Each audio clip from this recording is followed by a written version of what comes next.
அனைவருக்கும் வணக்கம். சமீப நாட்களாகவே விடுதலை சிறுத்தைகள் கட்சி திமுகவுக்கு எதிராக திரும்புகிறதா என்ற சந்தேகம் எழுந்து வரும் நிலையில் ஒவ்வொரு நாளும் புதிய சர்ச்சைகள் ஓய்ந்தபாடில்லை. திருமாவளவன் தொடர்ச்சியாக மது ஒழிப்பு மாநாடு, அதைத் தொடர்ந்து ஆட்சியிலும் அதிகாரத்திலும் பங்கு என திமுகவுக்கு குடைச்சல் தரும் விஷயங்களையே செய்து வருகிறார்.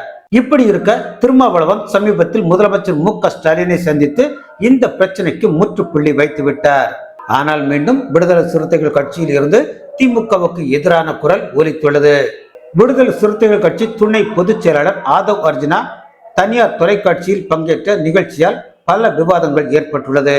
அந்த நிகழ்ச்சியில் பேசிய அவர், கள்ளக்குறிச்சி கள்ளச்சாராய மரணங்கள் தான் விடுதலை சிறுத்தைகள் கட்சி மது ஒழிப்பு மாநாட்டுக்கு அடித்தளமாக அமைந்தது.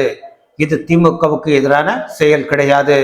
திமுக கூட்டணியில் பயணம் செய்தாலும் மக்களின் பக்கம் நின்று அவர்களுக்காக செயல்பட வேண்டிய பொறுப்புடன் விடுதலை சிறுத்தைகள் கட்சி இந்த மாநாட்டை கையில் எடுத்துள்ளது.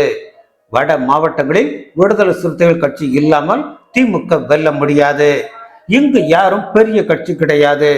பெரிய கட்சி என்றால் ஜெயலலிதா போல 234 தொகுதிகளிலும் திமுக தனித்து நிற்கலாமே.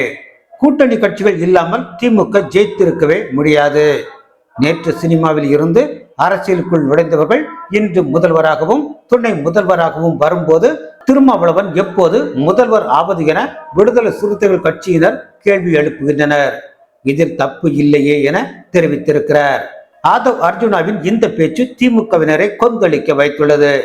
இதனையடுத்து செய்தியாளர்களை சந்தித்த திமுக எம்பி ஆர் ராசா, மதவாத ஒழிப்பு, இடதுசாரி சிந்தனையுள்ள விடுதலை சிறுத்தைகள் கட்சியில் 2 விதமான கருத்துக்கள் ஏற்பட்டதில்லை.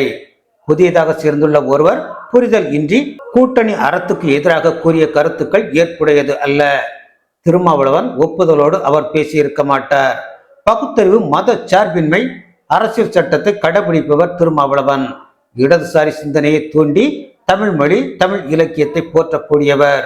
சினிமா நடிகர் துணை முதல்வராக வரும்போது எங்கள் விடுதலை சிறுத்தைகள் கட்சி தலைவர் துணை முதல்வராக ஆகக்கூடாதா என தனியார் ஊடக நேர்காணலில் விடுதலை சிறுத்தைகள் கட்சி துணை பொதுச் செயலாளர் பேசியிருப்பது குழப்பத்தை ஏற்படுத்தவே.